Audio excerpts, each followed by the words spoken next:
Welcome to The Winning Hand, the podcast about Marvel Champions, one card at a time. My name is Boomguy, and I am joined today by my trusty co-host, LazyTitan. What's up, man? What's up? How are you? It's me. I'm good. I'm doing well. Well, this is episode 79.5, so this is a 0.5 episode. As such, it is not a mainline podcast episode, so we are not here to talk about a card of the day. Instead, we are here to talk about the recent MCDC convention that we attended and I helped to organize. So we're going to talk through that. We're going to go over kind of what we played, what the experience was like, what kind of things happened. I think there's been a bunch of other content creators who've also done this recently, so this may not be the first time you've heard it, but at least you're getting my perspective on it. So we're going to do that. We also have a listener email that had a really good question that I think we're going to discuss for a little bit. That sounds really interesting. And I have a new content creator recommendation that I want to throw at you. I haven't done that in a while. And then we are going to finish off by talking about our favorite decks that we brought and played at MCDC. I brought 8 or 10 decks, I think, total. And I picked 2 of my favorites. And LazyTitan, I think you brought like 6 or 7 in total. Yes. And you picked your 2 favorites as well. So we'll talk about those at the very end and just share what we have. So to start, let me say happy Halloween to everybody. If you are listening to this on release day, it is Halloween in the United States of America, which means it's a scary good time. I did not wear a costume, but LazyTitan wore his ugly face mask today. I like your costume. So if you're on YouTube, you're seeing his costume. I can leave right now if you don't want to see me. I can just go. I love your troll costume. It looks great. Thank you. All right. So if you're listening on release day, it's Halloween. If you're listening any other time, it's not Halloween. But I still hope when it is Halloween again, you have a great one. Unless, of course, you're listening on Halloween of a later year. And I still hope you have a good one. Yeah. Spooky. All right, so we are going to talk about a content creator recommendation. We have a content creator today that I've discovered recently that I wanted to talk about. His name is Strong Style Versus. He runs a YouTube channel. I don't know his actual name, if he goes by Strong Style Versus, but that is the name of his channel. He does primarily solo gameplay with real cards most of the time. He has really awesome thumbnails and a really great sense of humor. So if you like kind of weird, janky, early internet visuals and humor, he is the guy you want to see. He also did a really fun ASMR video recently, which was kind of cool. So like I said, he has kind of a weird sense of humor from what I can tell. Seems like a good dude. He also does a lot of custom content. So he plays a lot of custom heroes and custom scenarios. So if you're into that kind of thing, please go check him out. I will leave a link in the description if I remember. If I don't remember, his name is Strong Style Versus, and the O in Strong Style is actually a 0. So it's leet speak, as they said. It is leet speak, as they say. And leet, as you know, is spelled L33T. So, LazyTitan, we have a cool question today. So let's jump into this question. And I want to hear what you have to say about this, because I think this is a good one. So I'm going to read the email, and then we'll discuss it. Cool? You ready? Yes, sir. Love it. All right, it says, "Hey, Winning Hand Squad. I'm a big fan of the show. I've been listening through it all as I clean windows, LOL." I don't know what that means. Are you like literally... Anyway. Are you like one of those guys in the side of the building that almost falls and Spider-Man catches you and then you go, "Thanks, Spidey." Yeah, because now I have questions for you. You almost drop your hot dog and then Spidey gets it and then he gives it back to you. Spider-Ham eats it. "Oh, gee, thanks, Spidey. My lunch break was almost ruined." I'm walking here. Anyway, it says, "My question has to do with deck building. The question arose when I saw your latest Nick Fury deck, Bad Mother Tucker. But I've been thinking about it for a while as I try to get into deck building myself. It seems so cool how you're able to come up with some of these combos and ways to use cards that are quote-unquote unplayable. But I just don't understand how you do it. I've tried deck building on my own, but more often than not, when I do, it just ends up being either a copy-paste of the strongest cards in that aspect, or it just ends up being extremely lackluster. How do you come up with these cool combos to satisfy the inner Johnny inside me, and what tips do you have for finding ways to use cards together to make cool combos? Thanks, Caleb." Now, the deck Bad Mother Tucker is centered around a specific card. The card is Brains of a Brawn. There is a certain person out there who maybe or may not be listening that I want to dedicate this section to. You know who you are. You love Brains of a Brawn, and I know you're listening to this. Don't at me, Jonah. All right. No, seriously, I think this is a really good question because a lot of people ask about deck building and how to deck build and what the process is like. So I'm going to describe a little bit kind of what my process is, and then maybe LazyTitan, you can talk about your process a little bit. I think we come at it from different perspectives. I think so. Which I think is a good thing to talk about here. Let me start. When I do deck building as a process, so for example, the deck that he mentions is called Bad Mother Tucker. I will leave a description to that down below. Anyway, it is a Nick Fury Justice deck built around the card Brains Over Brawn. Brains Over Brawn is, well, the listener called it unplayable. I would say that's true. It's a really bad card. But I'm on record saying any card is playable. Every card has a use case. You just have to find it. So I set out to make a Brains Over Brawn deck. So when I built the deck, the goal was to make a Brains Over Brawn deck. Not the best Nick Fury deck, not the best Justice deck, not the best Thwarting deck. It is a Brains Over Brawn deck. So I tried to find the place where Brains Over Brawn could function and be good. So that's kind of where I started. So I often start with a combo or a card that I really like, and then I kind of build out from there. And to kind of back up, when I'm playing decks and building decks, the things I really value are originality, exploration, novelty. Like I get bored with decks very frequently, so I don't play them more than a few times. I'm testing and iterating, and then I'm kind of bored of it, even if it's great. It's one of the reasons I don't really like PvP card games, because often the meta turns out to be like someone comes up with a combo that no one can beat, and you spam that combo until someone figures out how to beat it, and then you spam that combo. That's reductive maybe, but that's essentially the meta of card games that you play against each other, competitive card games. So I'm not really a spike player. To me, winning is secondary. The primary thing I'm looking for is doing a cool thing, making a cool deck work, having a good time with friends, and then winning. Of course, I'm trying to win, but it's not the most important thing. If I lose, it's fine, as long as I had a good time doing it. So with that said, I would say that my jank decks aren't really what I would consider extreme jank. They work. There are some decks I see that are built around this like very specific combo that takes so many steps to set up just to do the combo one time. That's what I would consider extreme jank. Like if you need piece after piece after piece and then to draw specific cards in specific order in order to play them, like to me that's super jank, and that deck doesn't really work. It's just trying to stay afloat long enough to play the combo. So let me stop there. I have more to say about it, but let's talk about the start of your process, LazyTitan. So when you are building a deck, kind of where do you start from? What's your perspective? How do you deck build? I would say generally I start with a card or some kind of interaction that I think is cool or that I want to do. So whether that's as basic as like some way to ready myself, or if it's more intricate like using dive bomb in Rocket where you have to set up his aerial first and do the whole thing, I'm generally trying to achieve a interaction or an idea. And then I just try and figure out a way to do that consistently and get a payoff for it. If that doesn't already have, like some combos already have payoffs built in, if they do damage, for instance, and some you have to find more ways to deal with. Like if your combo just readies you, what are you readying to do?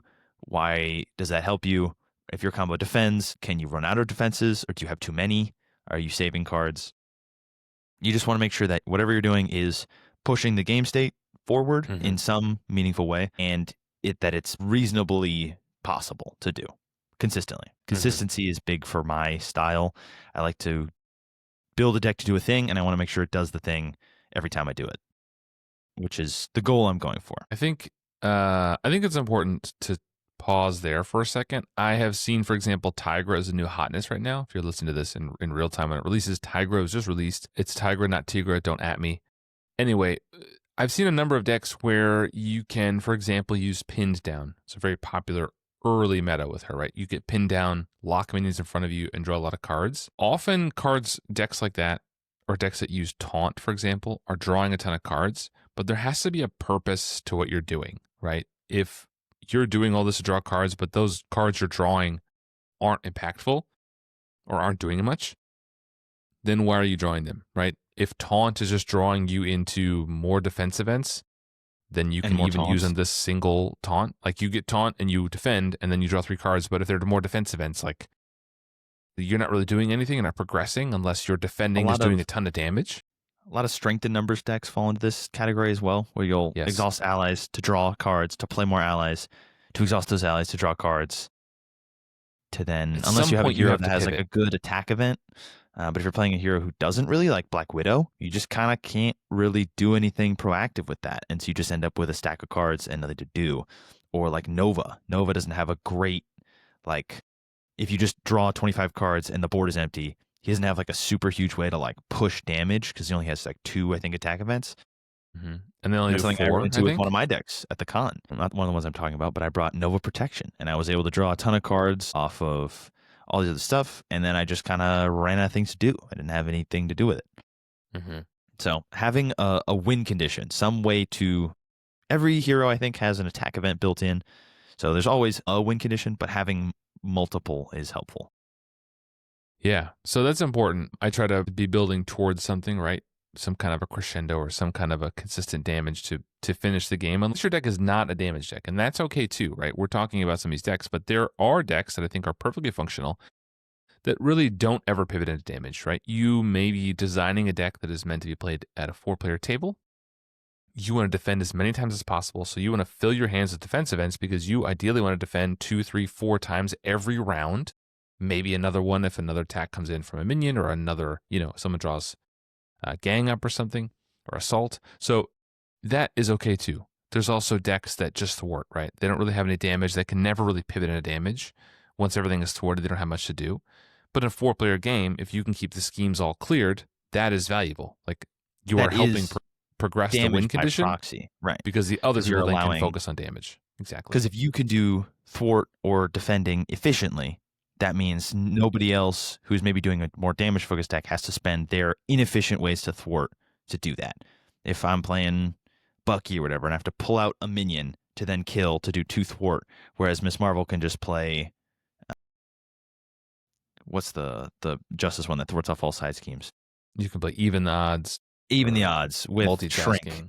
and for 4 or 8, and she can do that for 2 or 3 resources. Then like why would I waste my time pulling out that minion when I could just hit the villain for some damage or just get through when she's already got that handled? Or like Colossus, I don't need to Exactly. use my basic activation to defend if Colossus is just going to block for all of us. That saves my 2 Exactly. damage and then that 2 damage and then adds up. Yeah, and you Eventually just get have to be aware, if you're a new player, especially, not every problem needs to be handled. I played at the con with some newer players or less experienced players, and I see pretty consistently with players who are less experienced, particularly ones who play solo a lot, but not all the time, not exclusively. It's not a solo thing. That everything that pops up takes their attention, right? Oh, there's a little minion here. Okay, I got the weapons runner in front of me. It's a 2 health, 1/1. I got to clear him out. There's a little side scheme. It's got an acceleration icon. It's got 5 threat. I got to clear that out. When really, sometimes you just let the weapons runner hit you and you acknowledge that that is 1 attack, is 1 health that I'm going to use. But in exchange, I can focus a bunch of damage onto the villain and really push the game forward, or I can thwart something. And that's more valuable than defending every attack. I take a lot of attacks to the face, and I think new players who I play with are sometimes surprised. That I'm just like, yeah, the villain hits for 3 plus a boost. Okay, I have 7 health left. There is no 4 boost in here, so I'm not going to die. I've done the math. I might take 6. That's fine. I'm still alive, right? So sometimes just knowing when to play certain cards and when not. That's like not necessarily deck building. It's just like basic card game. But I noticed that a lot at the con. A little bit of game knowledge because you got to know the boost icons. Yeah, you don't have But there's to generally not deal with a every issue. quadruple boost. No, it's rare. Magneto has one, and it will screw you. It will. So, okay, so that's where I kind of start with. I start with a combo. I start with a card, or I might think, I've been really into Shuri lately. So I get Shuri out and I think like, okay, well, what's Shuri want to do? Shuri wants to do her Black Panther upgrades. Okay, well, how do I trigger them more often? Well, I got to use readies. Okay, well, immediately everybody went to protection, right? Protection can ready with repurpose. Protection can ready with what doesn't kill me. There's not a ton of other ways to ready yourself. Okay, so in aggression, you can spoil for a fight, but then you've created another problem for yourself. the minion might be more than you can handle, or it sits there for a while. That may be counterproductive. Likewise, if you spoil for a fight to pull a minion and then spend your ready defeating that minion, you really haven't advanced at all. And I see that a lot with players too, right? I create a problem and then I solve that problem. But you could have just not spoiled for a fight and just like literally played something else. You could have played uppercut against the villain and that just would have been more effective. It's not efficient or sexy, but like uppercut is just better than pulling a minion that you then defeat and then you pass turn. Anything else to say about deck building or strategy like that? I also think that is kind of core to how we play the game. I feel like sometimes more than a lot of other people is the email was talking about how like a lot of their decks turn into either just kind of piles of random cards or the best cards in that aspect. You just kind of at some point just have to not play the best cards. It's kind of well known for those who know anything about my online podcast persona. I don't play allies. I just don't do it. Unless I'm playing a very specifically ally focused deck that cannot be achieved without allies. Like I'm playing a strength in numbers deck, or I'm playing a deck that revolves around this one ally that has a cool interaction that I think is fun. I generally have fewer than 3 allies in any deck I ever build. I include really only like Throg and Angela because they're aggression, and that gives me a pass. And also Angela gets minions, which is often always a secondary thing I'm looking for. And Throg is just really good value. And he's a frog Thor. It's funny. But like, except for those two, unless I'm building a deck to compete with like the hardest scenarios, I'm like, yeah, we're playing Expert 2, Ronin, Heroic. Like, okay, so I'm going to throw in my Ironheart. I'm going to throw in my armors and all these really good 2-cost allies just because you kind of need to at some point. But if I'm playing a standard game at the con, I just don't play them. And I find it makes the game a lot more fun for me. I don't think playing allies is very fun. I don't think it's very interesting. And I think it kind of messes up the balance of the game in a very strong way. But it is objectively, 2-cost allies are like the best card in the game. They are always the most powerful play. You're getting multiple facets of value out of them. They often have enters effects that also do something else. You're getting like triple value out of them. They're Wild. good. They're not better than not playing without them. But you know, it can be done. I make a lot of decks that sometimes get super popular. They draw cards, they play the game, they win the game. It doesn't need to be done. And at some point, you just kind of have to be like, okay, so I'm going to play Tigra. I want to play her in protection. Oh, I could play Pin Down. What if I didn't? What if I just didn't play Pin Down? Yeah. Like, what if I think Tigra's more fun when you have to deal with the damage. That's part of the push and pull. And then I think it forces you into playing the game the way I think the designers intend it, or it feels like they often do. Like, Deadpool was one that we harshed on early, because we were like, oh, who wants to die? Like, that feels like such a downside. And so you'd always chump block with allies, as everyone does. But if you just don't include allies and then die, you actually get to interact with his 15 cards a lot more. You get to do your exhausting personality because there's a lot more accelerations on the scheme. Your It Ain't Over actually procs a lot more. You get to use your Chimichanga truck every turn to ready yourself after you recover. And you get to interact a lot more with his kit, and instead of just playing the same 3 cards over and over again. Like, the game wants you to flip. And so if you don't ever take damage because you're always playing allies, you don't ever have to flip, really. Or you have to find some other way to heal damage, which is what I often do. Yeah, I just want to be clear. I think I speak for LazyTitan too, but in all seriousness, I'm not here to shame anybody for how they play the game. If you just play the game how you want to play, and you play the cards that you want to play. The person who emailed in did say one of the things that they don't like is that they end up playing the same like best cards all the time. And if that's you, then you have to just choose a different path. Yes, you can just play Nick Fury in every single deck. You can play Professor X in every single deck.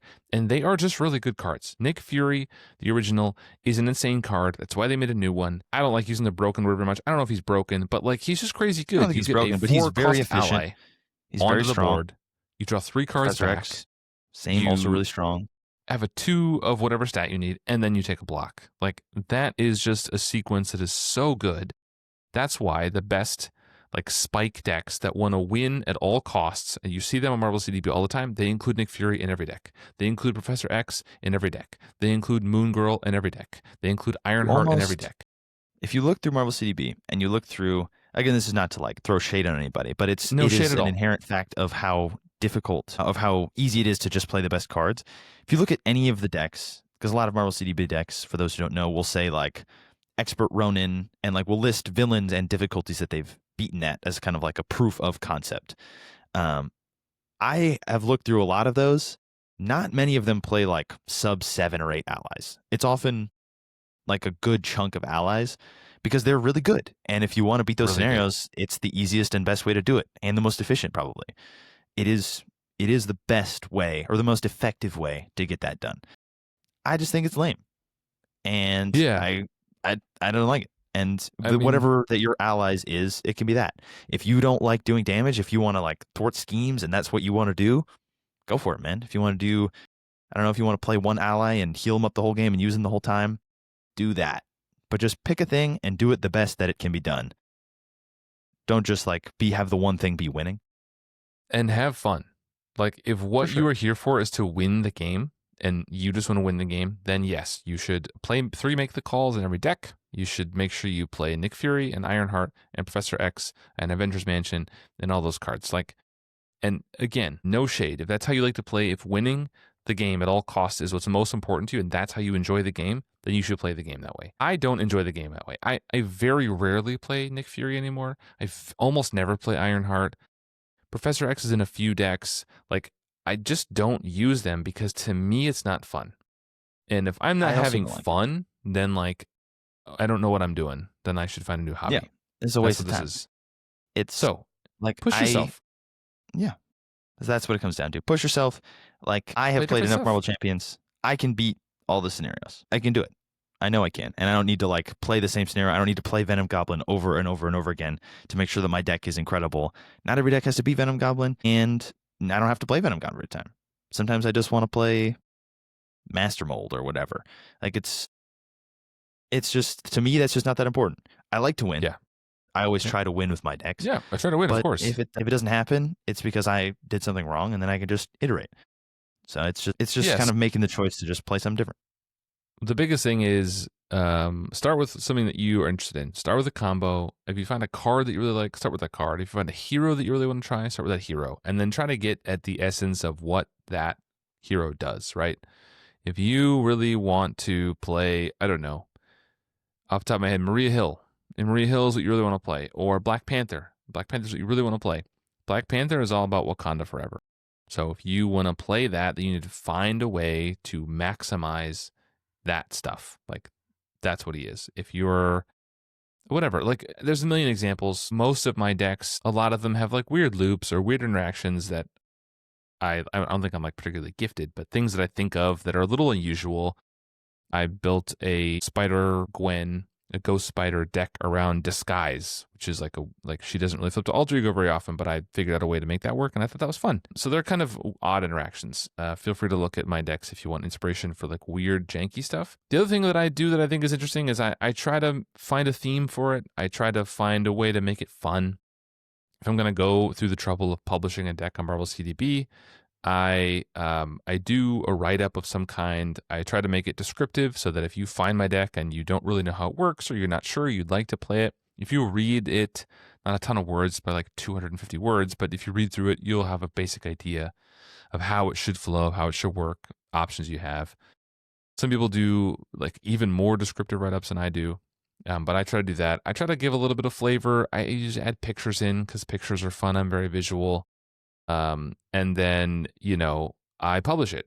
And for me, the way I build my decks, the publishing is kind of the final step on the deck. So if I publish it, it means I've played it a bunch, I've tested it, I've iterated on it, I've shown other people that I enjoy talking about the game with, and they've checked it out, or maybe they've tested it, played it in groups, different player accounts, and kind of distill it down to what I think is the most functional way to play it. And then I do a write-up and I publish it. And generally, that's the end for me. Once I publish it, I don't usually keep playing it. I take them apart at that point. I was going to say. It's kind of the end of the journey. I don't often play that same deck again. The exception for me is Drax Protection. That is my personal favorite deck of all time. That's my baby. So I will go back to that deck and iterate on it as new cards come out and upgrade it as things progress, because I play that all the time. But generally, like, I'll build a deck, I'll do a thing, and I'll be like, well, That was a cool thing. I'm done. Like my Nick Fury aggression deck that I played at the Con of Heroes in the spring of this year, I brought that. It was a surprising success. People loved it. I posted online. It got super popular. I enjoyed it a ton. It was my most played deck of the con. It was my favorite one. Nick Fury instantly became one of my favorite heroes. It was great. I have not played it since. I actually don't think I've played Nick since because I kind of was just like, oh, cool. I've got it. I did the thing. Now I can go do whatever else I need to do. I'll play some other hero because at least that version of Nick, I feel like I solved and I just needed a break. Yeah. So that's me. That's how I deck build. I think we answered all of your questions. If you find your deck is lackluster, then just iterate on it and play it a few times. And as you play it, you'll begin to learn the deck and you begin to find that, hey, when I play this deck, almost all the time when X card comes into my hand, I pitch it for a resource. I don't usually end up playing it. That's a good sign for me that maybe this card isn't as important as I think. If generally I'm playing through deck and time after time, because it depends on the pressure and what's happening in the board state.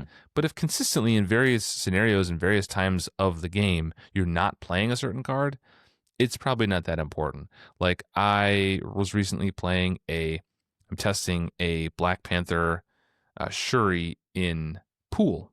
And I've been playing it, and originally my idea was to get the Dormelage out and to put sidearm on them to make them a little more dangerous. But I found myself playing the deck, and oftentimes sidearm was getting pitched. Like it was coming out at the wrong time, the allies weren't out yet, or I had other things I needed to do. And that was a sign for me that wasn't really working, right? Like game after game, sidearm wasn't going on the allies, then clearly that's not a winning card. So you take that card out, you try something different, and you iterate on it. So oftentimes, the deck that you first brainstorm, that you first come up with, that you put on Marvel CDB, it's where I put my first draft usually. And then I play that, and then I realize like, oh, this doesn't work. Either as an interaction, I just like missed the rule somewhere. This actually doesn't work together, or for whatever reason, it just isn't really cooking when I'm playing with it. So just mess around with it. A lot of times, I'm in Marvel CDB a fair bit. And the decks that I work on, you can see which version it's on. It's 0.1 or 0.2 or whatever. And then once you publish it, it's 1 point whatever. Oftentimes I get to like 0.15, 20, 30, 35. Like so many iterations to the deck. I tweak one card, tweak another card, or descriptions and titles. I'm also a big fan of titles. I think having an interesting title for your deck is important. And I don't want to say that Bad Mother Tucker is the best title around, because it's not. There are better titles. But that deck was built around Nick Fury, and the write-up was themed around Pulp Fiction and the scene in the beginning of the movie where he has a wallet that doesn't say Bad Mother Tucker, but it rhymes with that. And so that's what it was. There's pictures. You can go check it out if you want to. I will say thought there are interesting. probably better names on Marvel CDB, but if there are, they're probably also Boomguy decks. My guys here got some peak names on there. I will also say, for those of you who net deck and want some inspiration, I would probably look at your decks first. My decks are much less elaborately written up. There's often probably sub 50 words, and it's usually a joke making fun of either you or me. So you mean yours it's a lot and less mine? helpful. Yes, Boomguy decks. I would recommend as a jumping off point before I would use mine. Also because I generally prefer a more spiky version of play than you do. So if you just want to try out stuff and especially if you're new, I would just play some of your decks and just get used to some cards. Just learn the card pool a little bit. Also, like you're saying with cutting cards, it's nice to sometimes just play more intentionally. Like if you're just kind of going through oh, pitch that, you can think about okay, so I'm going to play this. And then it's okay, well, do I actually need this thwart? I'm going to play my Wolverine thwart card, and I'm going to draw 2 cards. Do I really need to do that right now? Is that is that necessary? Probably. It's pretty good. But if it's not going to draw you back 2 cards, is it super needed? Do I just need to play this card? Am I just playing this card because it's good? Or is it the right time? And also, if you're ever drawing a card and it just feels bad every time, that's often how I cut cards. It's often why I first look into why I don't play them. I'll just draw a card and be this doesn't feel good. This doesn't feel good to play right now. I don't like the way this is shaping up for my turn. And then I'll think about it more deeply and be okay, well, this is getting cut for this. But it's often where it starts I don't like this. this didn't feel good here. We'll cut this, put something else in. And if you're playing your deck and it feels smooth the whole time, it's probably pretty good. Yeah, and I think the more times you play a deck, the more you get to know it, like the better you will be with it, and the better you'll be at discerning when to play something, when not. And some of this is a skill, right? This isn't deck building, this is a skill thing. And you know, the track by scent card you're talking about, you know, the Wolverine clear 3 thread and draw 2 cards, like that's really good. But if your hand is empty and you're drawing 2 cards, think to yourself, like, what are the odds I can actually do something with one of those cards? What's the cost curve of my deck? Is my deck full of a lot of 2-cost cards? Am I even going to be able to play the cards that I draw? What if I draw 2 3-cost allies? Well, then I'm either holding them for the next round or I'm pitching them, in which case it was kind of pointless to draw them anyway. Do I have other things I can do with the cards? Am I likely to draw an attack event that Wolverine can play with his claws? There's all those kind of considerations that you have in your head of like when you should play something. Maybe I should hold this track by scent and play something different instead because the result, the kicker, isn't really that helpful. That's all like skill stuff that I think you just learn as you play more. But yeah, if you want to check out my decks, go to Marvel CDB and look up Boomguy, and I have, I don't know, however many decks I have there. I publish a deck now every episode that we do on the podcast. So there's a lot of decks. Some of them are really good. Some of them I'd recommend. Some of them are mediocre. I do test all the ones that I publish. So they are at least real things that have been, you know, driven through the dirt a little bit. They're not just concepts on paper.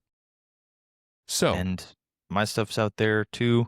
It's often It is more indeed. streamlined and like not necessarily more streamlined. It's not like just better, but it's I often like to play more functional combos. I'm not often less just going for some janky things, just kind of how I more like to play. And it's often much more focused on damage. I don't Yes. know if maybe some from the early episodes when I used to post a deck per episode, there's some like thwart cards in there, but it'll be a lot of green and red. It's mostly to kill people. If you like doing that, that's what I do. It's fun.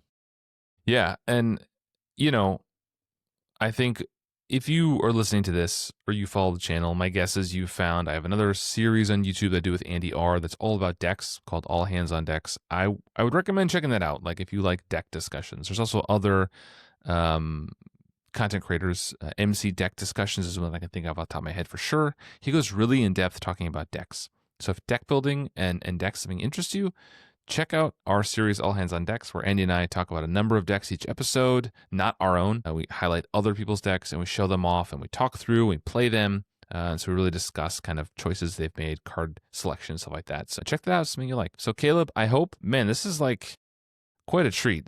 We spent like 30 minutes talking about you. Oh, yeah, that was a great question. Your question. I thought it was a really great question. Yes, thank you for sending that in. I hadn't thought like specifically about the basics of deck building in a while because I've take it for been playing granted. card games for a long time and I kind of take it for granted. Just like I just kind of instinctively know like what thwart events I want, what attack events I want, what I need, what my cost curve is, cards that might work into this combo. Just because I'm pretty good at remembering a card pool, and I've been building card games for this game or decks for card games like this and previous for a long time. So it was nice to kind of just go back to basics and be like, I guess if you didn't know like that clear the area is the best event for this specific scenario, or like you didn't know to put this in here, because there's a lot of little things that just kind of you don't always think of. Yeah. Well, let's move on and talk about MCDC. And a lot of what we just talked MCDC. about is going to come into play here as we talk about the games and the decks we played. But let's just talk through. If you don't know about MCDC, you can go to mcdc.fun is the website. I will probably put a link down below, but don't at me if I forget. mcdc.fun. So we have all the details of the event there. We also have all the print and play files. If you want to print the things that we're about to talk about and play them at home for yourself, the files are on the website. Go check that out. Download them, print them, play them, love them. So MCDC was a 3.5-day event. I say a 3-day event, but Thursday. So it was Friday, Saturday, Sunday, and the Thursday before, a lot of people came to town and there was games kicking off. I was at the game shop where we held it most of the day. So Thursday was kind of casual games. People were coming into town. Locals maybe took some time off work and came to Huzzah Hobbies, which was the name of the place where we had it. We had a space in the game store for about 100 people, and we sold our tickets out in about a week. So far exceeded our expectations, and there's details for the next year coming soon. Stay tuned. But we had casual games Thursday. Friday was the first kind of scheduled day where we had actual programming. And we had Friday was the custom campaign, which had 3 scenarios. And they had little like rewards you could earn in between. And we had the like in between each one, you would earn a reward depending how you did. And we also had the Fantastic Four mod set, Fantastic Friends or Foes, and we had the Doom's Ascension mod set, which centered around Doctor Doom himself. So that was fun. It was 3 scenario campaign, I should say. What'd you think of that one? I am for some reason blanking on the scenarios right now. I know the first one we played was Spider-Woman. I don't know if that, I think Yep. it might have just, was it Spider-Woman? Spider-Woman with the Doctor Doom encounter set. Doctor Doom encounter set is, I think, very cool. Yeah, for those who were there and got a copy of it. Very hard, very fun. The Fantastic Friends or Foes were also pretty nasty. The Thing especially was very, very nasty. But that was the most difficult one, I think. That one, I think we brought some weaker decks and maybe underestimated Doctor Doom. I know I brought a experimental build that did not go well. And then the other two was Enchantress and what was the last one? I forget the third one now. I'm blanking. I have it written down in a notebook somewhere, which I didn't bring. A third scenario of some kind where we faced a villain, I'm sure. So Boomguy and I were in it together, along with some other people at the con. It was cool. I liked it. It didn't change the scenarios too much, but the Doom encounter set is a great kind of con encounter set because you can't miss it. Whereas like some other encounter set, like if you just put in like Sinister Six, you could just not pull the Sinister Six at any point. And if you're playing a scenario that doesn't care about minions, you just might not see them, and that could just happen. But Dr. Doom starts in play, or Victor starts in play, Victor Von Doom, and then as soon as he is defeated and he deals damage to himself, he then flips to a side scheme that then brings out Dr. Doom every turn. So you're always fighting Doom. He has like a reward when you defeat him. So every time he's defeated, he heals everyone for 2 and everyone draws 2 cards, which is very good. But he's also pretty chunky. He comes with toughness. He's got steady. He has villainous. He's 2/2 with 8 hit points. And also 4 of his other encounter cards in his set are Doombots, which 3. He kills every time you deal 3 or more damage to Doom, a Doombot dies instead. So you can't hit him for big hits if there's Doombots out, or you have to kill them, in which case you don't often have enough damage. So he's pretty tricky to deal with, and he's always there, which is super fun. It's another defense people have to do because he's 2 with Villainous, which is a lot similar to most villains. And if you do kill Doom and you don't have a way to pull him back out, the side scheme then brings him in as God Emperor Doom, who is even more powerful, which I think he gets an extra 5 per player health, or a lot of extra health and +1 to his stats, and he gets even stronger. So I do love those ones that force you to interact with them the whole time. Mm-hmm. Yeah, he was good. For the life of me, I cannot remember the third scenario now. I'm really failing. Somebody put in the comments down below. Yeah, so we played those 3. Those were fun. If you've been to Con of Heroes, it's a pretty common experience they have there as well. They do a scenario of some kind, or a campaign using, new cards and then scenarios you already have generally. Then the rest of the day was kind of just casual play. You're hanging out with people, you're playing games, you're doing whatever. Saturday, there was more. We had the massive multiplayer Loki event. So this is a fairly new scenario pack. It's only released a few months ago. Some people hadn't played it yet or hadn't played it in a large format. And from what I know, from what we found out, this was the largest massive multiplayer Loki game that has been played yet, that we've heard of. Talked to FFG. So we had the biggest Loki event. He started with like 15 or 1600 health, right? Yep, as a group, and then or something. You clear your own little pod, and then that puts tokens, and those tokens are transferred to damage on the main Loki. And the Brant from Step Into the Portal acted as Loki. He was kind of up and boasting that he was Loki and he was going to defeat us, and so really kind of leading to the theme when damage, or when, because you get damage based on the pods or number of players in all pods, and then we had worlds to like basically extra health per scenario per pod. So we had, I think, 16 or 18 health, which meant that over the entire 100-ish player event, we could only lose a scheme or lose a hero 18 times in total, because then it would force you back to 1 health or reset the scheme and just take a damage off the worlds collided. And if you go to 0, you all lose. Yeah, it was your first time playing the massive multiplayer Loki, LazyTitan. What did you think about it? Yes. It was very cool. I think it was done well. I think we brought sufficiently powerful decks, and it went pretty fast. I think the total time was like 2 hours and 20 minutes, something around there. Yeah, it Two was and a pretty half ish quick. hours for a full 1,500 health of Loki. Loki, the scenario is pretty tricky. He does his little shape shifting switching thing, which is fun. I was playing. Oh, what was I playing for that one? I think it was. I I don't forget remember now, what you were playing. but it was fun. I liked Loki. I think it's well done. It's a great massive multiplayer scenario. It's a good scenario on its own, but I think it's very well done. The mechanics of how to deal damage to him. I think the forcing you to kill your Loki, who then does shatter counters to the overall Loki, is really well done. Because otherwise, if we could just deal straight damage to Loki, he'd have to have like triple the hit points because we would be killing him. And But I think there's it different felt well forms he paced. has, right? Like there's Yes, different. He has like 4 different he's got varieties of 4 Loki, different and he keeps switching in Lokis, between. He's like a trickster. and he's got a lot of his encounter Yeah. cards switch him. So he's got Yes. Trickster, Rascal, Knave, and something else, some other synonym for Trickster, and they all Yes. do different things based on what. So they all have different and stats, stuff. and some of them deal damage to you. Some of them they all care about treacheries in some way. Often Loki's very treachery Mhm. focused, but it was very cool. We also had the walk or portal between worlds. I think is the scenario, and then the Mangog, the minion, who Mm-hmm. had 5 per player health. And you could attack the other person's or thwart the other person's scheme in your pod. So we had one other group in our pod, and so they were hitting our Mangog and we were clearing their scheme, and then you would get bonuses. I think it's very well done. I know you were Yeah, playing Roadie Firepower for that one, I was. Yep.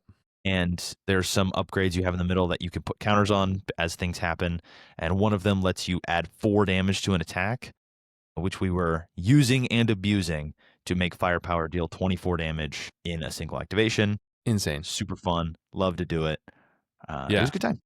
It was a great time. I'm going to talk more about that War Machine deck later. That's one of the ones I played the most at this con, but I really thought that was fun. I liked Loki. If you've been to the Con of Heroes, they have had massive multiplayer events there as well. There was a multiversal incursion one a couple years ago with Kang, and then there was one that used the 3 core box villains as like massive minions a couple years ago. So they do fun stuff there too. The Loki's just in the same tradition. Really good scenario. Later in the day on Saturday, we had a PvP tournament that was set up by the organizers. One of the organizers, Brian, he is V Jackson on the Discord. If you want to talk to him, he helped kind of organize and run it and created a bracket, and it's a kind of tournament so people would play and they'd be matched up, and you had to make a team because it was 2v2. And I did a team with yours truly here, LazyTitan and I. We created a team. Of course. We built decks for this experience, and we each built 2 decks because we weren't kind of sure how it was going to go. So we decided to go around team up cards. We thought building a team up card synergy would be really good. We could just like count on those team up cards hitting, and Can also be thematic. So we could play thematic. a thematic pair, which Exactly. would let us kind of have because as a little team. So we Yeah. got to So the first round one we one. built was let me talk about our decks quick. We For built sure. Bucky and Cap. We thought that was a cool team up Yes. card, and we thought it'd be a fun scenario. And the other one we built was Shuri and T'Challa, the Panthers. Their team up card is also very good. The issue with the first pair is that you cannot play the same deck as your leader. So we had Captain America as one of the leaders we were giving out to other people. So our Cap and Bucky deck didn't really ever get played. That was an oversight, so we didn't play. So we played the forgot about that. Panthers through all 3. Yes. And how would you say it went? I think it went fine game 1, and then I think we adapted our strategy because we had an original plan. The original plan was that I was playing T'Challa, you were playing Shuri, you were playing Shuri Justice, and so you would do float like a butterfly, you'd give it to me and confuse the villain, which is obviously already useful. And then I was playing Firepower T'Challa, exhausting his claws and his knives as weapons. And so with Float Like a Butterfly, I'd be able to increase the damage of that attack. And so we'd be able to get some big damage in. And also it increases the damage of our individual Panther upgrades. So my claws would then do 3 or 5 damage instead of 2 and 4. And then my suit would do 2 or 3 instead of 1 and 2. Same for yours. So that was the idea. We immediately got given the leader Captain Marvel, who, for those who haven't played PvP, punishes you for attacking her multiple times. Yes. Which was a terrible matchup for us. It was pretty difficult. We did end up winning that game, but it was very, very close. We played against the Critical Encounters guys. We were against them. We proved our podcast dominance. They, I think, had 2 health left on their hero, or on our leader. Our Captain America leader had 2 health left right at the end, just because one of them was playing Scarlet Witch, and he just couldn't get there with his Hex Bolts and his Molecular Decay, just didn't quite get enough boost icons. And then they threaded out, because that was what we were focusing on. We were trying to threat them out because they were both playing aggression. But it was very close. Could have definitely gone either way. And so after that, we changed our strategy. We got rid of the whole Float like a butterfly strategy and focused more on just kind of justice and aggression as sort of like a more rushy and a more control-y version of Black Panther.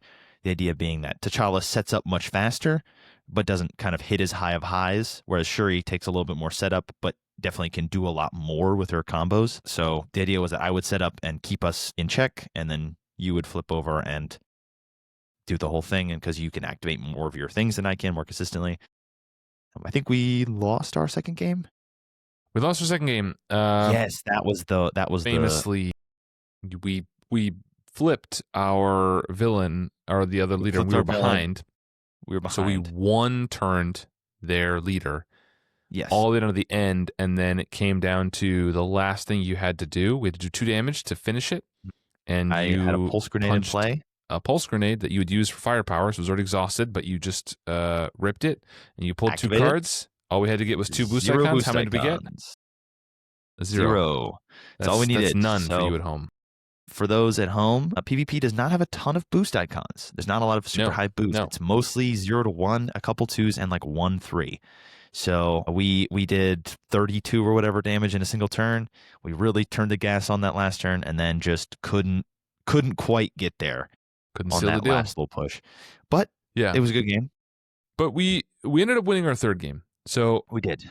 We don't need to do a play-by-play for all of it. We ended up 2-1. It was a good experience. How did you feel about PvP generally? Now, I didn't play any 1v1, but how did you feel about the 2v2 experience just generally?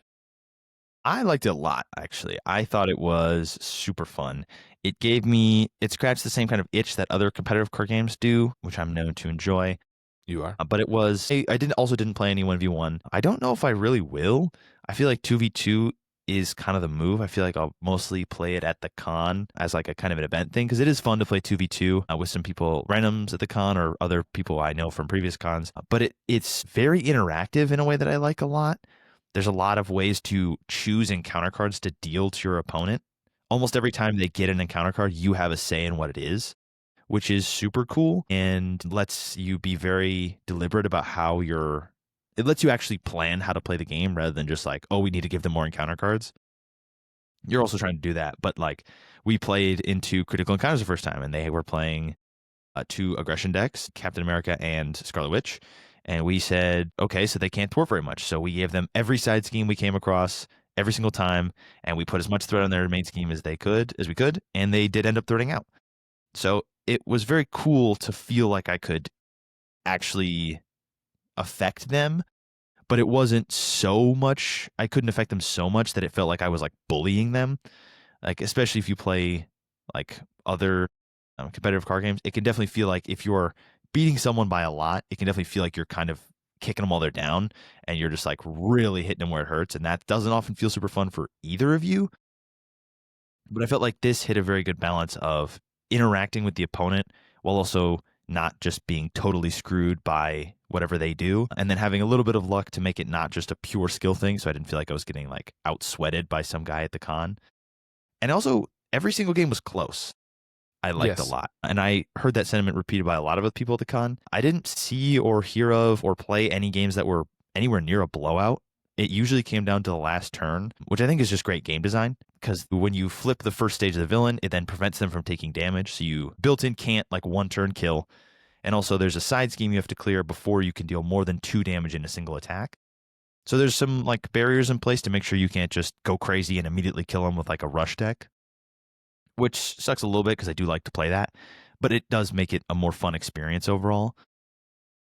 I don't know. I liked it a lot. I thought it was really fun. I would down happy to play some more. Yeah, I mean, I think see.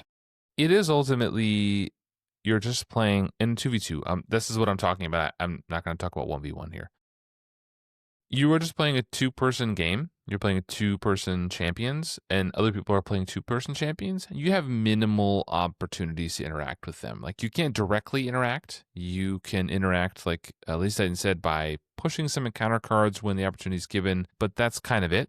And in the beginning, you just pick what they play.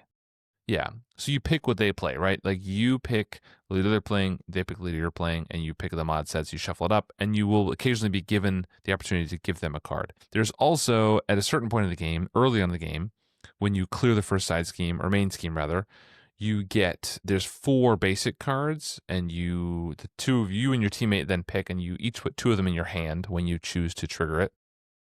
And so there's a little bit of strategy of when you trigger that, when you put those cards in your hand, and which ones you play. And those are cool.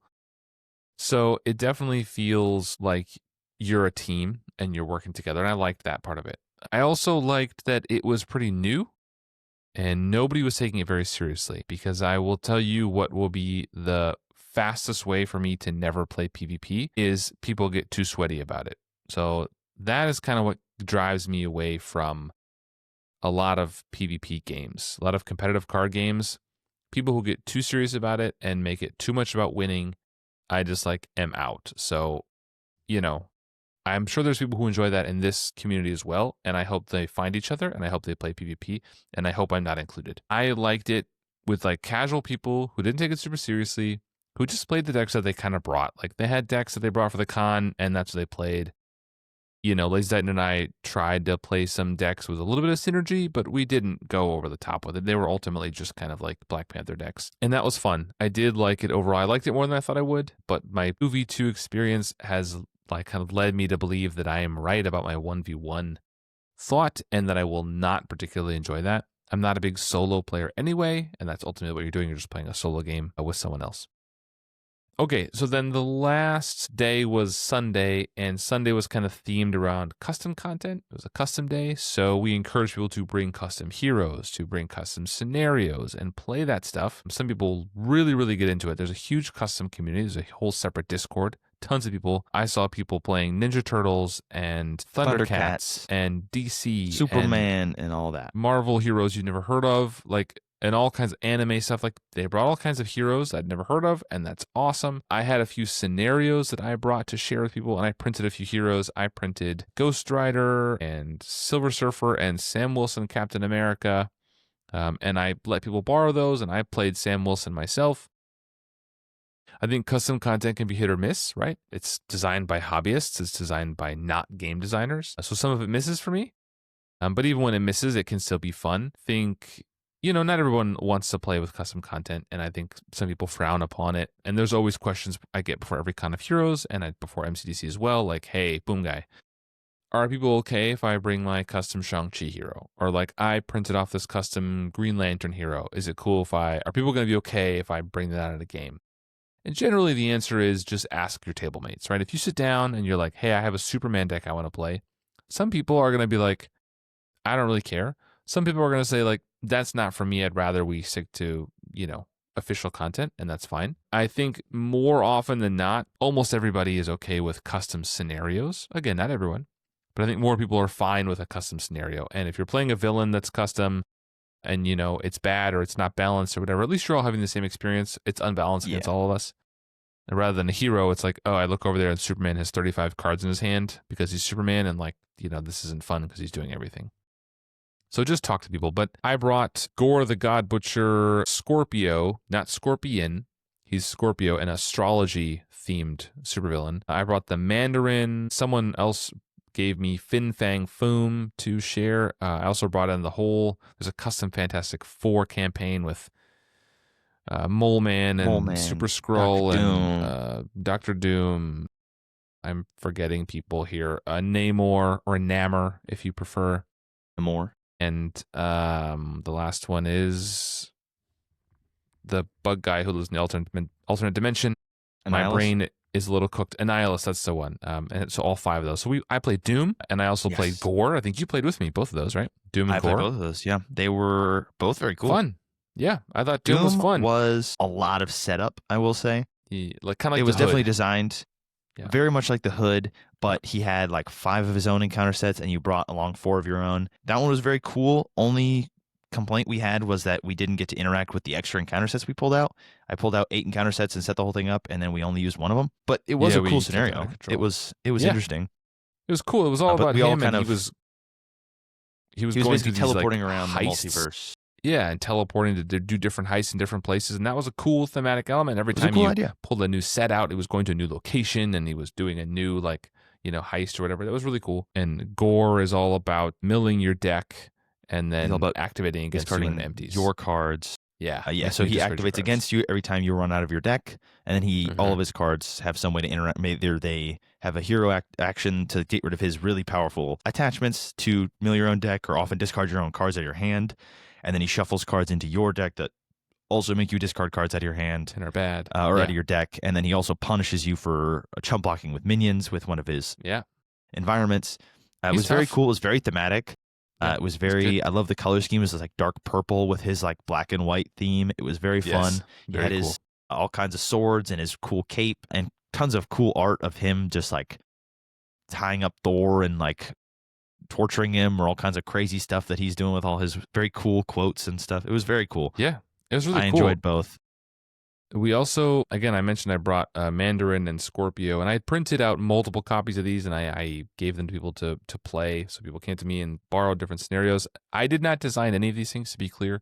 So if you are the designer, if you're listening to this and I'm talking about your Doom scenario, send me an email. winninghandpodcast@gmail.com, or leave a comment down below on YouTube. I'd love to shout you out. A bunch of these scenarios are really fun. Yeah, so we did a bunch of custom stuff, and honestly, I think that was a really big hit. I saw almost everybody on Sunday playing custom stuff, and that was really cool to see. I'm not huge in the custom community, as I said before, but I know it exists, and I thought that was something that was different that people might enjoy. We will definitely do more of that again next year. People really seemed to like that and enjoy exploring different stuff together or bringing in the things that they had created. I know the Marvel Champions podcast, those guys were there, and they have been testing their own scenario. The Spot, who's a Spider-Man villain, and I know they play tested with a few people. I saw other people play testing stuff. So yeah, we're going to do it again next year. And so if that's something you're into, start thinking about that. This is kind of a long episode, LazyTitan. So let's kind of go through quickly some of the other just little things I want to hit on. We'll just hit a few bullet points before we talk about our decks. First thing I want to talk about is, so when you came in, everybody was given 2 booster packs, an official booster pack from the MCDC, Con Organizers, of which I am one, and then the Winning Hand podcast, of which I am also one. One of our own. Gave a different podcast. We gave out alt art hero cards, similarly to what we did at the Con of Heroes 2025. For those who were there. I'm just continuing my print run. So we did core set through wave 3 at Con of Heroes. We did some core set reprints, and then wave 4 and 5 at this con. I'm not doing reprints, except for maybe some core set here and there. I'm just going to go through, we're creating cards, Band of Sirens and I'm going to print them and give them out at events. And then when it is all over, I think I will upload the print files and host them somewhere so people can download them all. Stay tuned for that, but I'm just giving out cards. So the next Con of Heroes, we're doing the Mutants. So if you're into Mutants, waves 6, 7, and 8 are going to be there. And then the Con Organizers gave away alternate art cards of player cards. So like Web of Life, Destiny, Skilled Investigator, some allies, all stuff like that. Tons of cards. Also randomized into packs, so there was a lot of trading. There was a lot of trading, which was super fun. Yeah. There was a bunch of cards that our cards as well, so as there was the last con, which I enjoyed.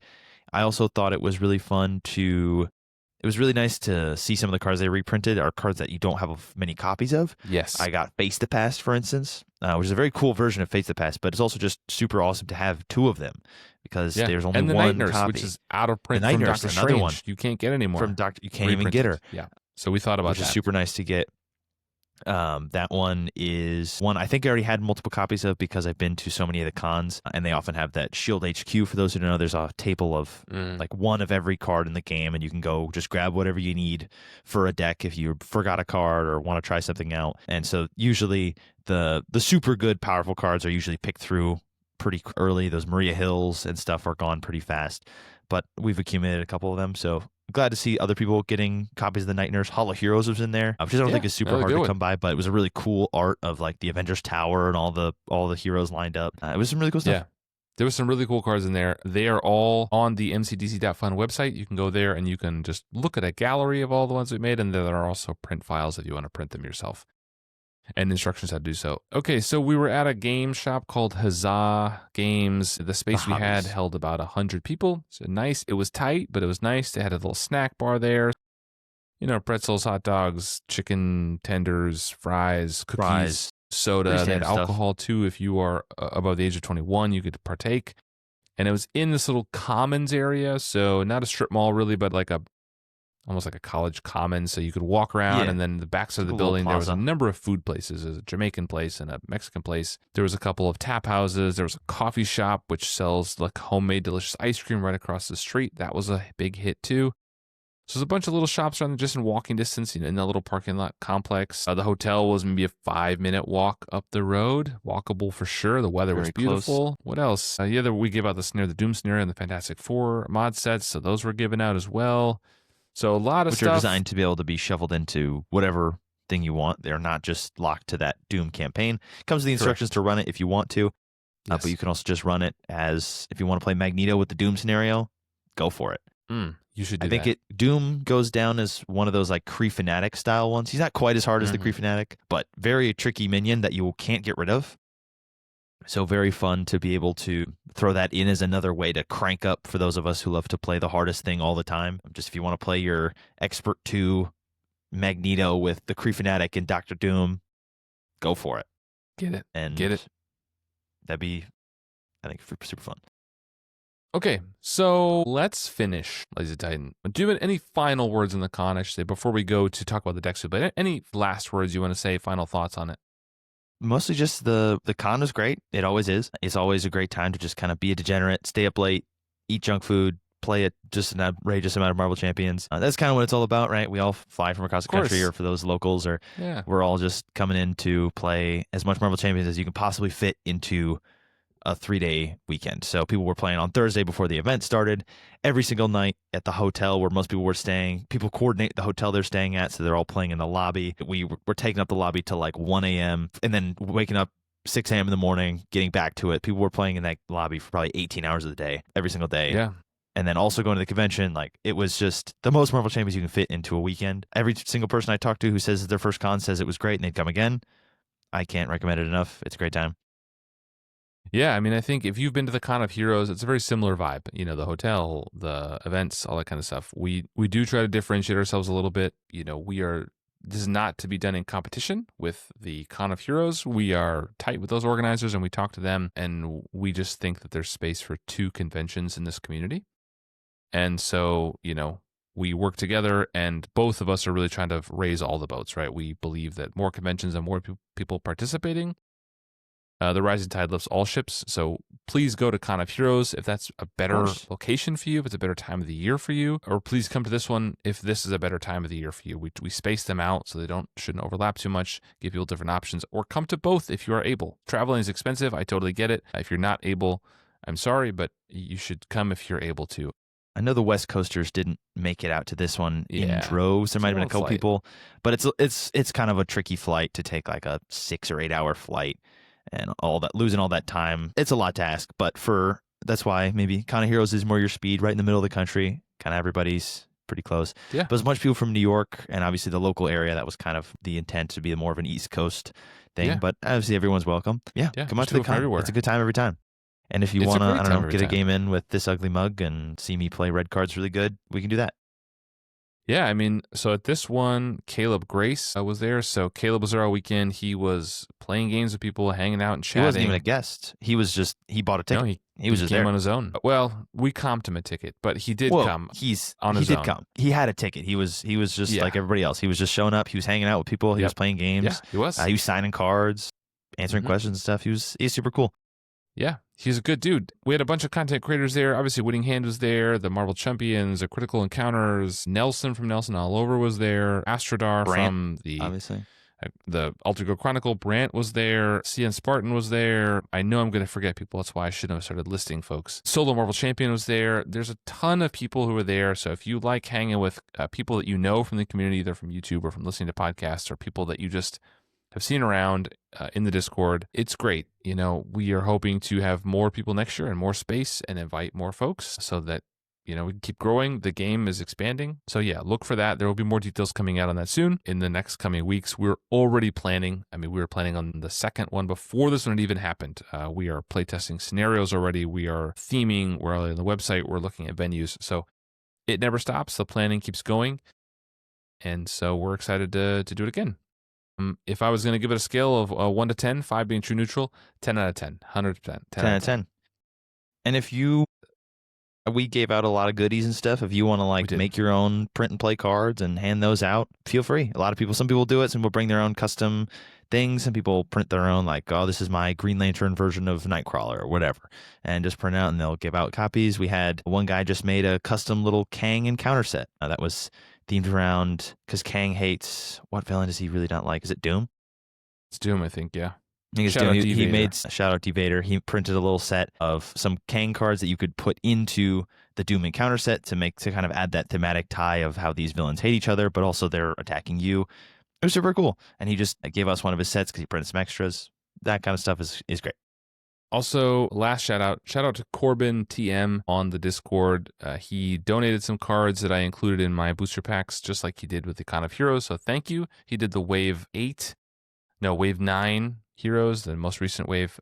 So he sent those to me, and I included some in the booster packs. So some of our promos have the Winning Hand logo, and some of them have his little face on it. Shout out to him. Thank you for sending those. That was great for people to get those cards. Now, let's do the final thing for today, and we're going to talk through the decks briefly, because this is kind of a longer episode than I was already expecting. We're just going to talk through our favorite decks that we played this weekend. And let's start with, you know what? I'm going to go first, because that's just, I get to decide, okay? Rude. I get to decide.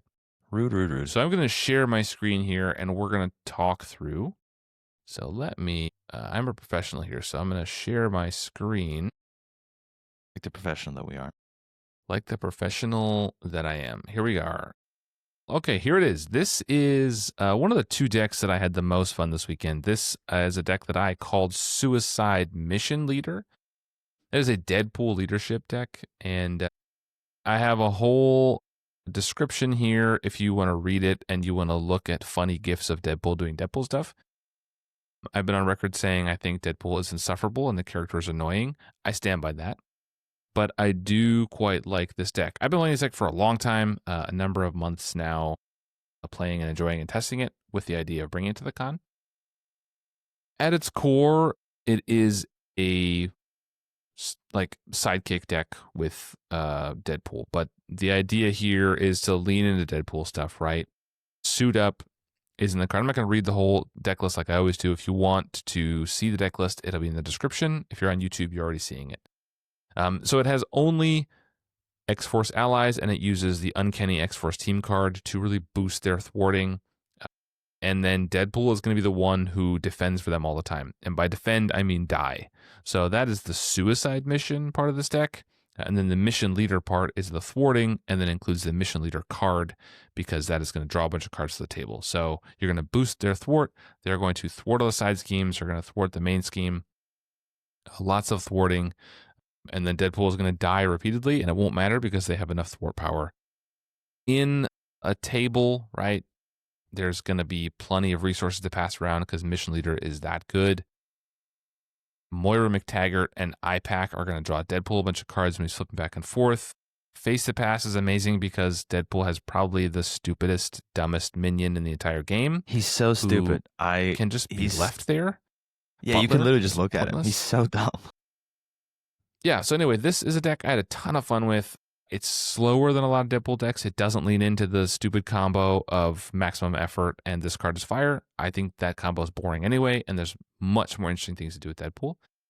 But if you are interested in a Deadpool deck that's a little bit different than some other ones you've maybe seen, please check this one out. I have had a ton of fun playing Iterating on this for a long time, and it's published on Marvel CDB if you want to go check it out. That is my first deck. My second deck, I already kind of teased it, so people I think already know what's coming. I think you certainly do, LazyTitan, because you saw me play this deck a number of times. This is the deck I also teased it earlier in the episode. You did, but this is the one I played the most at the con this year. This one's called Say Hello to My Little Friend. I'm not going to do the accent, but you can see by the picture there what the reference is. This is a War Machine aggression deck, and it's all about damage. So at its core, it is a firepower deck. It has a few interesting interactions in here. I use aggressive energy, which I think is an incredible card for aggression anyway, but with firepower, it's even better. His shoulder cannon is really, really good, right? Everyone knows War Machine's shoulder cannon is good, but even you get one free one every turn, basically. You just can exhaust it to deal damage. And since that's an attack, pitchback can go off of that. So you just hit missile or your shoulder cannon for free, and then you can hit pitchback for 4 damage or 5 with aggressive energy. He also uses face to pass because it's also not a really bad minion. Salt training is in here. It's not a card you see a lot of, but we want to shuffle firepower as much as possible. And since War Machine flips down a lot, that's a really good one for us. And then I have a bunch of weapons. Bambino is in here. It is crucially a weapon that is not restricted, so that's why it's here, and can be attached to a shield character, which War Machine is, of course, in Alter Ego. It has Yarnbjorn, Man on the Wall, to help reduce things and help your cost curve when there is a minion in front of you, which isn't always, but it's cheap enough. And then he has a bunch of weapons, and I included Plasma Pistol also, so he has 2 restricted and then a bunch of his own weapons. The key with firepower and why I think it works with War Machine is that he has so many weapons, and often I'm using his gauntlet guns as weapons to exhaust. So I want to hit firepower 3 things every time. There's a lot of turns where you don't use the gauntlet guns, or certainly not both of them. You don't have enough War Machine events in your hand. You don't need to play it, and then you just use them to exhaust with firepower. Leo Fitz is here also to help us find tech when we're flipped down, and the cost is cheaper because we're shield. So a Yellow Jacket is a new ally. When he enters play, you search the top 5 cards for an upgrade and add it to your hand. Lo and behold, War Machine has a lot of upgrades, so you can find those pretty quickly. So this is a deck that it really just does damage. And I would sit down and kind of see what everyone else is playing, and then I would say, look, I have a War Machine deck. It does a lot of damage, but that is all that it does. I am not going to even pretend that I thwart. I'm not going to pretend to defend for anybody. I can defend for myself because I get enough tough cards, but I'm just here to do damage. And sometimes it's fun. I really like multiplayer because you can sit down and say, look, I'm a Miss Marvel Justice, and all I do is thwart. Somebody else better do damage. We'll be here all night, but there'll be nothing on the main scheme. And, some people say, like, look, I'm playing this really awesome Colossus protection deck that defends the table. I don't really know what else is happening, but all of you guys are going to be safe. And I can sit down at that same table and say, I don't really know what thwarting is, but let me tell you, I'm going to push damage like nothing else. So just... If the villain swings at me twice, I guess I'm out of luck. And if they scheme out, I guess that's your fault because I'm just going to do what is on this GIF right now, and I'm going to blow up all the stuff. So there's a GIF on the screen. That is actual footage of me playing this deck. I took some video at the con. So if you're not watching this, you should look it up. It was a crazy con. It was a crazy con. That's literally me playing this deck. That's midway through the Loki scenario. It was wild. It was wild. So those are the 2 decks. War Machine Aggression and Deadpool Leadership are the 2 that I played the most. I did bring a bunch of other decks as well, but if you want to check these out, these are really fun. I had fun with the write-ups on both of these. I had fun with all of it. I also started doing these little deck overviews a few months ago where I try to kind of give little star ratings for each category of the deck and talk about the key cards and the best player counts and stuff. I don't know if people find these useful or not. It takes a few minutes, and I added it in there because if at a glance, it might give you some information. All right. That is the 2 decks that I wanted to showcase just quickly in a few minutes. So I'm going to give you a chance to do the same thing here, Mr. LazyTitan, and just show a few. So I'm going to give you, do you have one you want to show first? Or you want to give you a random one? Just give me a random one. Random one? I gave you my two. Just pick one. Surprise me. All right. Let's do this first one here. Let's go to, here's the first one. Tell us about this deck. So with the release of Aggressive Conditioning, I went back to Old Faithful and I thought, I've been trying to play Drax in aggression for a long time, but I don't think there was enough of a incentive really to make it better than protection until I think Aggressive Conditioning kind of put it over the line. So the idea here, deck is called the Eightfold Path. I don't believe it's published yet, but it should be published at or around the time that this episode comes out. So if it's not, it'll probably be out sometime soon. If you're listening to this on release day. But it includes an uncharacteristic number of allies for me. And these are allies that are allies in the truest of senses, in that they exist to be walls for me. They are going to stand in front of me. Hulk, Ironheart, Throg especially are going to be meat shields, and they're going to stand in front of the villain because, unlike in protection, I don't have any way to consistently heal myself aside from Mantis and one other card we'll talk about in a second. But yeah, it is difficult to heal. The basic idea of the deck is like every other Drax deck. You're going to ready yourself, and you're going to swing at the villain. The interesting part of this, at least in my estimation, is that, so I don't know for those who aren't super familiar with Drax in protection caps out at about 6 attack. That's where his limit is because you just can't stack that many things. That's with the symbiote suit and all the stuff you can get with his things. This deck caps out at 8, which is pretty big. And 8 attack means you don't get as many readies, but your readies are hitting for a lot more. It means you are also much more susceptible to guard minions. So you're really looking for those knife leaps, which let him get overkill. But the rest of it's pretty standard. We have Blood Rage in here because there are often minions that need to be killed. And sometimes it's a guard minion that's just in your way. And sometimes there's a big, nasty minion out there. If you're playing Master Mold, or you're playing with the Sinister Six, or you're playing with something out there, there's often a big, tough minion. Sometimes they have a tough card, or like Mystique, maybe. That's what Knife Leap is for. If you can attack a minion, you get Piercing, Overkill. It's perfect for any minion. 13 damage with Piercing and Overkill will kill all of them, I promise, except for the Kree Fanatic. Watch out for him. And then you have Limitless Stamina, because it's great. Limitless Stamina is incredible.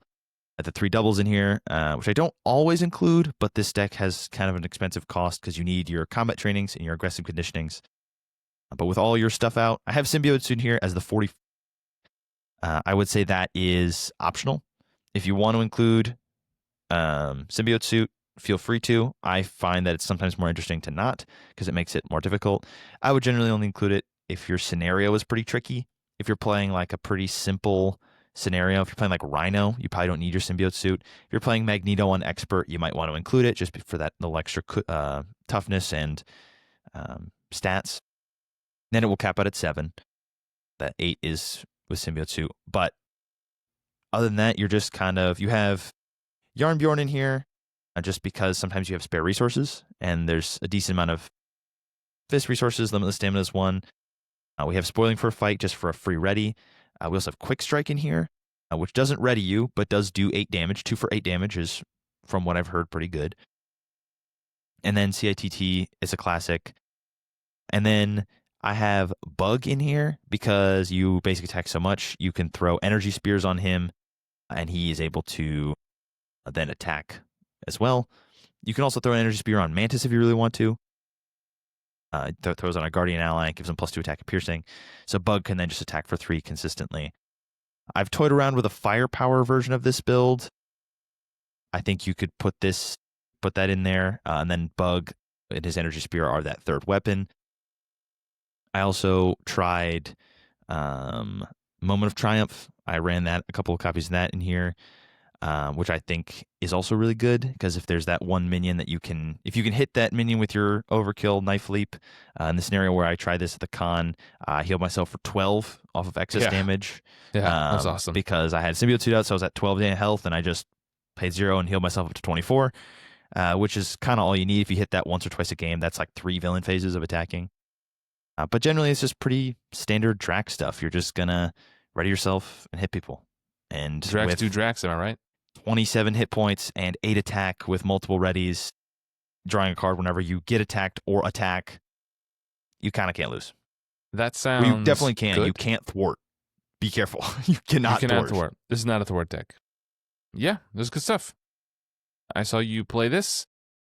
Let's go to the final deck. Everybody, this is kind of a longer episode. I'm sorry. I thought this was going to be not so long, but here we are. We've had a lot to talk about. MCDC was a big There's a weekend. lot to talk about. And we did spend a lot of time talking about the... All right, so final deck for today is... Here's your red Tigra deck. It's not Tigra. This is my red Tigra deck.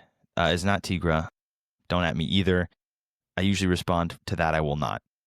This is my... I did post this deck on World CDB earlier this week. You may have already seen it. It's...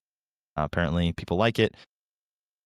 But it is my first try at Tigra. This was just a list that before having ever played her, I looked through some cards, I threw some stuff together, and I brought it to the con, and it, again, outperformed what I thought it would, similar to my Nick deck. It kind of blew my mind. Same general loop as my Nick deck. It's one of my favorite aggression loops to get into because it's a very easy way to turn minions into damage. But it's centering around Marked and obviously her Hunted upgrade. So for those who haven't played Tigra, she has 3 upgrades that let you search for a minion, attach it to it, and then they are stunned. And then her ability is that any minion that has attached Hunted cannot have guard. So you don't have to worry about guard. And then at the start of the player phase, you draw a card for each minion you have in front of you, up to 3. So you're drawing a ton of cards off that. You have Hall of Heroes in here, so anytime you flip down and don't get to use that hero ability, you get a consolation prize of 3 more cards because you've killed enough minions. And this, importantly, because it is a lot of different cards and kind of complicated to play, it is not a minion collector deck. That, I think, is a trap you could fall into. Is mostly you are cycling minions. So you're playing Marked because it lets you pull out of the discard pile. You're pulling out 3 minions. Are hoping to get 3 minions in front of you. They're stunned. You're going to let them attack you, fail, and then you're going to kill them all. Draw enough cards to basically get your Marked and your Marked, I guess, in this version. Just get your Marked and play them again and do the whole thing again. But your big damage is coming from full body charge and Bring It. Full body charge can have overkill built in. Otherwise, you have Marked to throw on minion and then hit him with a Bring It with a Hone technique. Does 9 damage. You can overkill for 7 to 8, which then thwarts for 7 off the main scheme and also does 7 damage. It's a good combo. I've played it before. And then you have Air Cover to go find your Marks every time you get a minion. You have Target Spotter to go pull more minions off of other people if you don't get your 3. And then you have Aggressive Stance, because that means every time you engage a minion, you can discard it to then go find a full body charge or a Bring It or one of her own events, Tooth and Claw, which is very good. It draws a ton of cards. It plays a lot of attack events. I ended up with 20 or 15 to 25 cards in my hand a lot of the time. It's pretty good. It's cool. Yeah, this is good stuff. And this is kind of what you talked about earlier, right? Your description. We saw a minute ago, I had like live video footage. Yes. There was star ratings. There was a write-up with copious amounts of humor. And, it was touching. It was moving. Heartwarming. It was really emotional, poetic even. Frankly, I'm surprised I didn't win a Nobel Prize for Literature for some of these write-ups. But hey, I'm not the one that gives those awards out. You, on the other hand, you're just like succinct, to the point. Here's a deck. Like it or don't. I don't care. Move on. It does a thing. You play minions, you kill them, you do it again. It's pretty good. She has 15 very good cards. The allies in there were Angela, who I include because she's great, and Moon Knight, who is her version of Angela, basically, who is just so much better. 1 cost He's ally really with good. 3 health, 2/2 stats, 1 consequential each, and he just searches for a minion, deck or discard pile, and then brings it in, and then stuns and confuses it, and also doesn't discard himself if he whiffs. He is kind of the all-star. He's super good, but again, you're just pulling out minions. You just want to end the villain phase with 3 minions in front of you, and then end your turn with all of them dead and 3 more in front of you. That's the game. Let me yeah, good call. Thank you everyone for sitting through. I know this is a very long episode. I didn't mean for it to go so Yes. long. It was a long weekend, and obviously my brain's a little fried still. It's fine. We're going to get through it. This is just a little more content for everyone to enjoy. I hope you enjoyed hearing about our experiences. I hope if you were able to come that you enjoyed it. I hope if you would like to come next year that there's a ticket for you. If you have any questions about the con, either this year or next year, you can winninghandpodcast@gmail. You can email me, or you can get me on Discord. I'm at Boomguy in various servers. I'm always happy to talk to people and answer questions and help out. The whole point of this con is to make it an enjoyable experience for the community, to grow the community, and to get everybody together to play this game that we love. So it's not about me, just like this podcast. It's not about me. I'm just trying to help the community, and I want it to succeed because I just love the game. And I love the people here. It was great to see all of you again that I've met before. It was great to meet the ones that I hadn't met. If you see me at a con, don't be shy. I generally am talking to a lot of people, but I love when people come up and say hi and introduce themselves, and I meet a new person. So I've been to so many of these cons that now it feels like I'm meeting old friends, extended Yes. family that I haven't seen in a few months. And it's like, how you been? You get to know people. It's been years of getting to know people online and in person. So I love the experience a lot. So thanks again for everybody coming. Thanks for listening to this. I hope you enjoyed it. I will put links for everything down below. I do not promise that, but I will try to remember. And I will see you all very soon. Coming up, episode 80 in a few days. If you're listening to this in real time, that will be up next week. We are beginning our month-long deep dive into one of my favorite heroes, Iceman. Oh, yeah. So we have his hero card as the first episode, and then we will go through 3 more cards throughout the month to do a kind of full retrospective on Iceman. I hope you enjoyed that. She-Hulk was the last one that we did, and that seemed to be popular. So yeah, I hope you enjoyed it. I will see everybody in the next episode. Thanks for joining me, LazyTitan, and thanks for everybody else for listening and watching. We'll see you very soon. Bye, everyone. Bye, everyone.